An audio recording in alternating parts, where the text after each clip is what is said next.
Yes! Good morning, Pangga!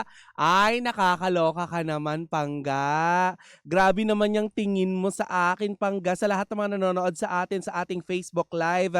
Magandang morning. Hoy, but anyway, Pangga ha, alam ko ngayon ay medyo ano ka na, relax ka na kasi nagsipasukan na yung iyong mga anak, 'di ba, sa eskwelahan. For sure, Pangga, ito makakaagapay mo sa pagre-relax. Ang MX3T with pandan, alam mo ba, Mare? Pangga ng MX3T ay gawa sa dahon ng mangustin na hinaluan ng pandan para mas refreshing sa panlasa. Ang isang sachet naman ng MX3T with pandan ay good for 1 liter of water at pwede itong iserve either hot or cold. Maaari din dagdagan ng lemon or honey para sa added flavor para sa buong pamilya. At makatutulong ito na ma-detoxify ang ating digestive system, 'di ba? O ang ating katawan na ayan laban sa mga toxins. For any inquiries, Pangga, bisitahin lamang ang website ng mx3ph.com o di kayo naman tumawag sa kanilang hotline sa 0918-8888-693. Cheers, Miss Gabaglita! With Tita Cora and Kapitana Sisa.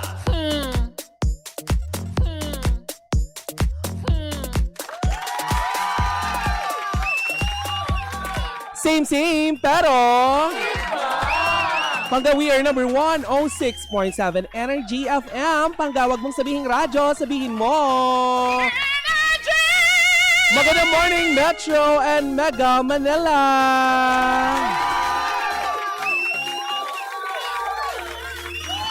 Tayo po ay sumasahing papawid sa Metro and Mega Manila. At naririnig sa frequency ng 106.7. Magandang morning sa lahat ng mga Papa Driver like Don Robert, Papa Beth na nakikinig sa atin ngayon. Muli magkakasama tayo sa isang oras na chismisan, tawanan at kulitan na may konting awitan. Chareals! Ito ang programang 80% ang chikahan, 20% parang mali. Ay, mali! Kasi naman, 20% lang yung chikahan, pero 80% yung dugshowhan. Ito ang programang Baklita sa Woo Woo Woo Woo! Hindi lang 3 taon, kundi magtutuloy-tuloy pa sa ilang taon. Diba? Ay, hindi mo tataningan, bakla. Tuloy-tuloy ang chikahan. Walang titigil hanggat walang nalilibelo. Charot lang. Ay, magandang morning sa lahat ng mga nanonood sa atin via Facebook Live, sa ating TikTok Live. Ayan, magandang morning po sa inyo lahat. Sa ngalan ng aking partner na si Kapitana Sisa, kagaya ng nasabi ko, ay ako munang makakasama nyo sa loob ng isang oras. Tayo-tayo lang din ito, mga Pangga. Uy, naramdaman nyo ba? Naramdaman nyo ba na medyo malamig pa rin yung panahon? In fairness, ay talaga namang papasok na ang February, ilang linggo na lang, di ba? Mangyayari na naman ang Valentine's Day. Pero abangan ninyo dahil may pasabog ang Baklitas bago matapos ang January. May magbabalik. At kung ano man yan ay dahil sa iyan, Pangga. Dahil sa pagmamahal mo at pagsuporta mo sa Baklitas. Speaking of pagsuporta, ay talaga namang sinusuportahan pa rin ng napakaraming mga netizen at tagahanga itong si Andrea Brillantes. Dahil nga kung mapapansin ninyo ay muli na namang nag-iingaya ang pangalang Andrea Brillantes online. At sa nakaraan nga Spotlight, Spotlight. Ayan, Spotlight Press Con. Star Magic Spotlight Press Con ay na-corner ng mga press si Andrea Brillantes at natanong kung meron ba itong jowa. Ay! Di ka pa natuto, be? Pero itinanggi niya ito. In fairness itinanggi ni Andrea Brillantes na siya ay in a relationship. At ngayon nga ay nakafocus daw siya sa trabaho. Ani Andrea ay mas hanap daw niya ngayon ang pagtatrabaho kaysa pagjojowa. Patuloy pa ni Andrea sa kanyang pahayag, may mga nanliligaw naman daw. Diba? In fairness pagkatapos ng napaka-controversial na paghihiwalay nila nang hindi daw naglalaba. Hindi naglalaba! Na si Richie Rivero ng kanyang mga na mga kanyang napagdumihang damit, may mga manliligaw naman daw si Andrea. Pero ang nakakaloka dito in fairness kay Andrea lalo siyang gumaganda. At hindi kagaya ng ibang artista na kapag napapahinga, pagbalik, parang retokada ka ngayon ate. Parang Android 18 ka na, ma'ams. Bakit ganyan? Parang may nabago, parang lumaki yung hinaharap natin dyan, te. Siya hindi, bakla. All natural. Napakaganda pa rin talaga ni Andrea Brillantes. Talagang kakabugin niya pa rin kayo. Nagpahinga pero hindi titigil ate mo. Diba? At saka ito pa nakakaloka isa pa sa mga nagbigay ng ingay ngayon kay Andrea Brillantes. Ang nakaraang ano ba tawag doon? Float parade na ginanap dyan sa Tarlac. Hindi ko pa kinikwento, tawang-tawa ka na. Kasi nga naman, merong isang luko-luko din. Ewan ko ba din, bakit nga ba? Inabutan itong si Andrea Brillantes ng parang card galing sa Sogo. Ang nakakaloka dito ate mo, itong si Andrea, ibinato pabalik. Actually, maganda naman yung ngiti. Cute naman yung ngiti. Tapos ibinato, pabalik. Yung Sogo card. Naloka ang mga netizen. May mga ilang nakyutan, pero may mga ibang netizen na parang umalma sila sa ginawa ni Andrea Brillantes. Kasi na-stereotype daw ang Sogo. Kasi, di ba, may mga ibang tao na ang paniniwala nila, ang Sogo ay parang pampalipas, yung alam mo yung init ng katawan. Yan ang paniniwala ng mga iba. Yung, di ba, nananahimik naman ang Sogo Hotel. Hindi naman lahat ng pumapasok doon, para lang ganon sa magtsorbahan.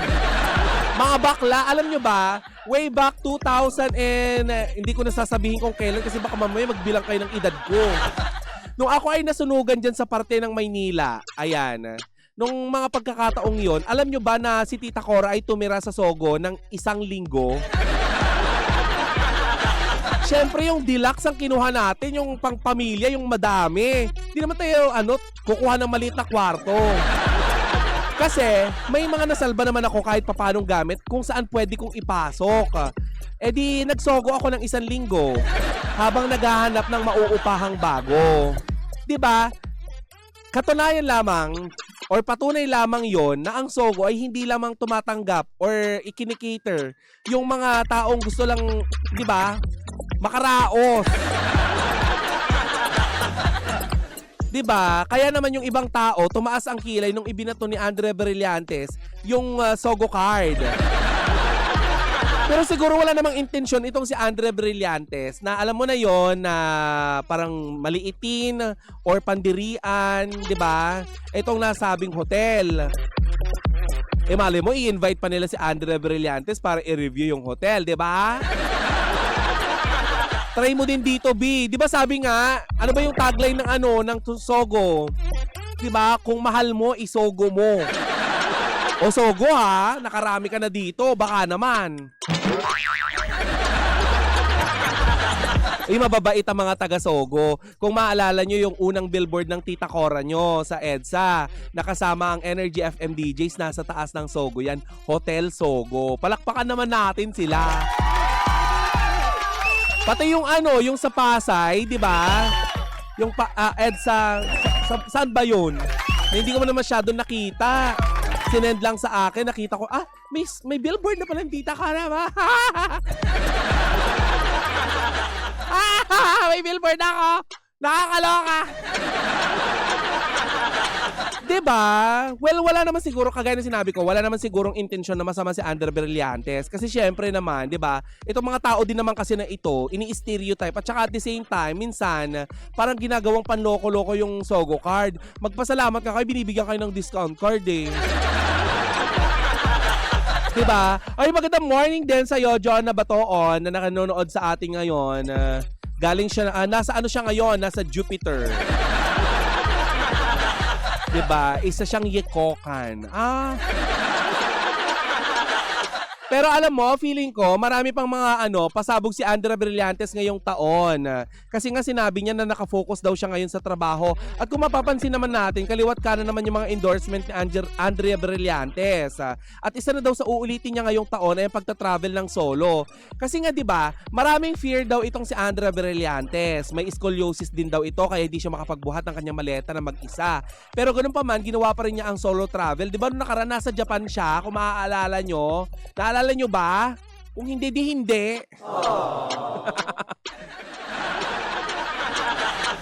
Oy, sabi ni Maria, Maria Sofia. Good morning, Tita Cora. Word of the day, kapuso mo, Jessica Sogo.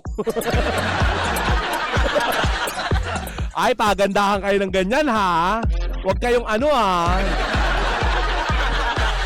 O, Bugs, loko-loko ka, ha? Sinogo card ka. Ay ako, alam mo kung hinagisan ako ng ganon, I'll be like so thankful. Ay! Magiging grateful ako dun sa ibibigay sa akin na Sogo card kasi ang sarap ng pansit nila dyan, ma! Sobrang sarap ng pansit nila dyan. Kumain ka na, Tita Cora, hindi pa, yayayain mo ba ako, Daniel? Sana maimbita tayo ng Sogo para matikman yung kanilang pansit. At kung sakasakali, 'di ba? It's been a pleasure for me na ma-invite. 'Di ba, sa Sogo.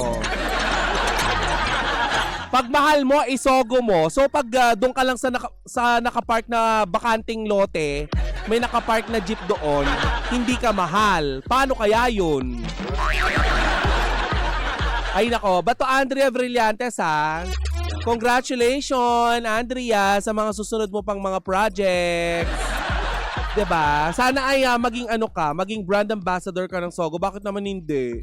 'Di ba? Malaki ang Sogo at marami silang mga branches nationwide. 'Di ba? At kayo mga ang tingin sa Sogo ay parang kung ano-ano lang. Box, itry nyo muna. At kayo namang mga kabitenya, 'di ba? Porket hindi nalalaman ng Sogo na mga kabitenya. Kabit kayo. 'Di ba? Sorry po, hindi yung mga kabitenya na yung mga nasa Kawit, ayan, hindi po. Hindi po 'yun ang ibig kong sabihin, baka mamaya i-bash nyo ako. Hindi po 'yun talaga. Kayo mga kabit na ginagamit ang Sogo para iampas. 'Di ba? Yung mga pagnanais nyo ng kamunduhan, 'di ba? Yung mga init ng katawan ninyo, wag nyo gamitin ang Sogo. Tapos ipopost nyo pa. 'Di ba? Kaya nasisira ang Sogo dahil sa inyo. Pero alam mo, lately nakikita ko na ang hotel na ito ay talaga namang hindi ito hindi ito trivia keme sa sa Sogo. Hindi tayo bayad ng Sogo.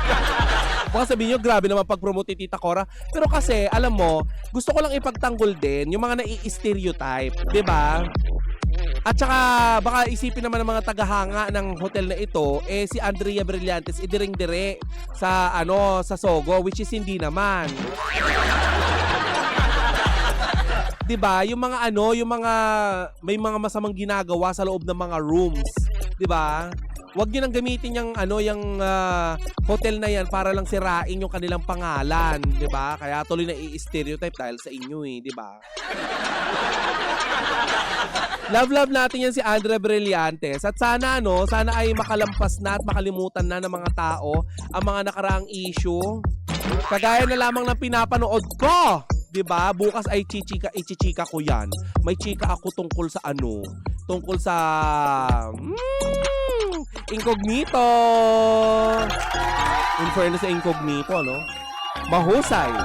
Magbasa tayo ng ibang mga ng mga ilang comments dito. Sulit talaga ang Valentine's Day mo, Maring Cora, pag nagsogo kayo. O, di ba? Oo naman. At saka dear, may restaurant po ang Sogo. Para sa kaalaman ng lahat ha. May restaurant kung saan pwede kayong kumain.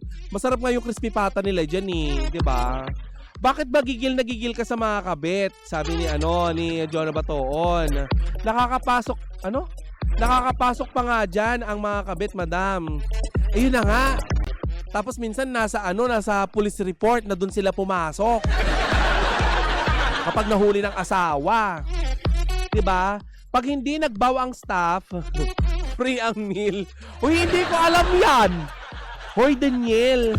Totoo ba kapag hindi nagbaw ang staff? Doon ka hahanga sa hotel na 'yan dahil in fairness sa kanila ha. Kahit hindi ka tunay na asawa. Pag pumasok ka dyan, kahit syubit ka, magbabaw yung mga utawnes sa'yo. Ganun nila igalak ang mga taong pumapasok dyan. Diba? Kahit alam mong kabastos-bastos ka. Ano ba yung mga gagawin ni Andre Brillantes ngayong taon na to? Nako, napakarami, hindi pa natin pwedeng ibunyag. Though meron tayong mga naririnig-rinig, pero kasi hindi pa natin yan pwedeng i-announce. Dahil una sa lahat, hindi naman tayo yung kanilang management, 'di ba? In short, wag tayong pakialamera. At saka alam mo, gusto ni Andrea ngayon na i-conquer yung kanyang mga fears daw. Sabi niya na hindi naman dapat yung fear mo ang mag-stop sa'yo para maging masaya or mag-enjoy sa buhay. 'Di ba? Tama si Andrea. Good morning, Cory. Natawawan. Ano ba yun? Natanawan. At Elizabeth Davis, magandang morning. Magandang morning mga pangga. Ayan. Pero alam mo, sa totoo lang, talagang hangang-hanga ako sa mga hindi ini-stereotype yung mga bagay-bagay. Kasi negosyo yan eh, 'di ba? Negosyo yan. So, lahat ng pwedeng pumasok diyan sa establishmento na yan, tatanggapin nila. Hindi ka naman nila iba-background check eh. For sure, wala namang gano'n ng Sogo na pag pumasok ka dyan, anong gagawin nyo sa loob, di ba? Mga gano'n. Wala namang gano'n. Hindi nila pakikialaman yung buhay ng may buhay. Pero kung alam nyo makakapagpapahamak kayo ng mga ibang negosyo, di ba?